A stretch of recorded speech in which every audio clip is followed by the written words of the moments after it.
வணக்கம் தோழர்களே.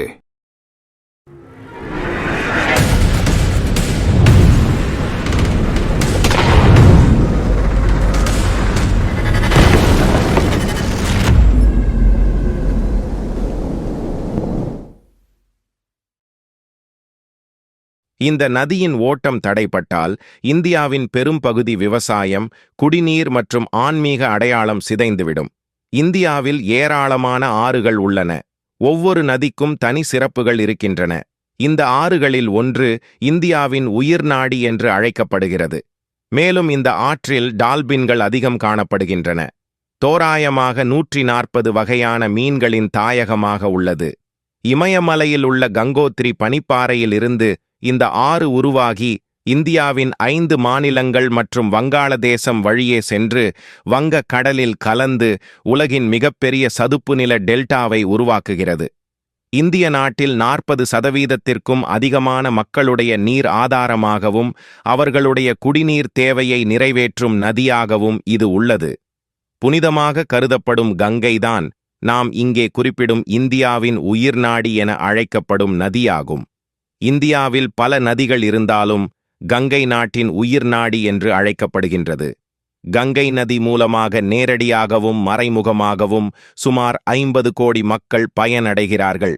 இந்த நதி செல்லும் பகுதிகளில் எல்லாம் நிலத்தடி நீர்மட்டத்தை உயர்த்தி பல்லாயிரக்கணக்கான உயிரினங்களின் வாழ்க்கை ஆதாரமாக விளங்குகிறது.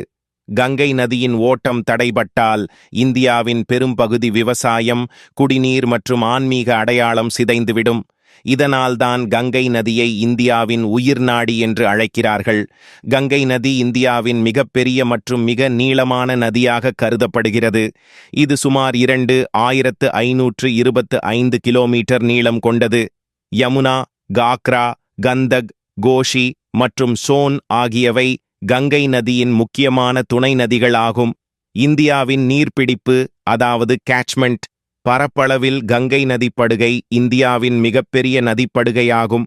இது இந்தியாவின் நிலப்பரப்பில் சுமார் 26% உள்ளடக்கியது மற்றும் நாட்டின் மக்கள் தொகையில் சுமார் 43% பேரை ஆதரிக்கிறது.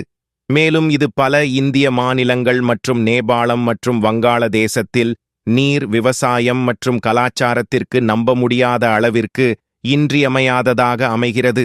பண்டைய நாகரிகங்களை ஆதரித்தாலும் கங்கை நதி புனித நதி என்று இந்துக்களால் மிகவும் மதிக்கப்பட்டாலும் சுத்திகரிக்கப்படாத கழிவுநீர், தோல் பதனிடும் தொழிற்சாலைகள், ஜவுளி ஆலைகள் போன்றவற்றிலிருந்து வரும் குரோமியம், பாதரசம் போன்ற தொழில்துறை இரசாயனங்கள், அதிகப்படியான பயன்பாடு, விவசாய கழிவுநீர் வெளியேற்றம், உடல் தகனம் செய்யப்பட்ட எச்சங்கள் மற்றும் மத வழிபாட்டுப் பொருட்களால் கங்கை நதி கடுமையான மாசுபாட்டை எதிர்கொள்கிறது.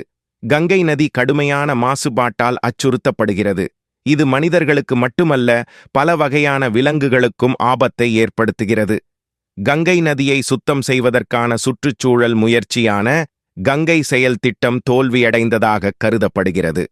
இது ஊழல், அரசாங்கத்தின் கவனிப்பு இல்லாமை, மோசமான தொழில்நுட்ப நிபுணத்துவம், மோசமான சுற்றுச்சூழல் திட்டமிடல் மற்றும் மத அதிகாரிகளின் ஆதரவு இல்லாமை என பல்வேறு விதமாக கூறப்படுகிறது.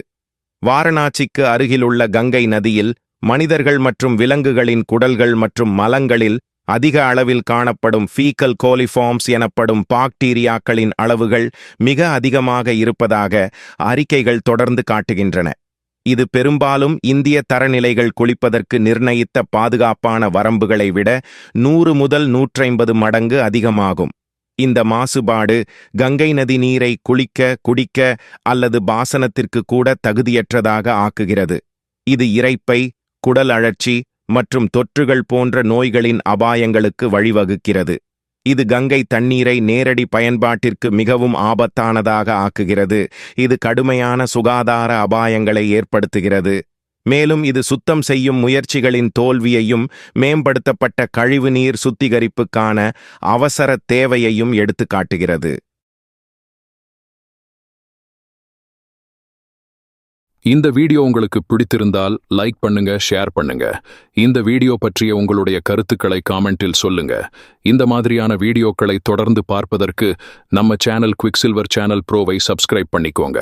By bye. See you all. Take care, guys.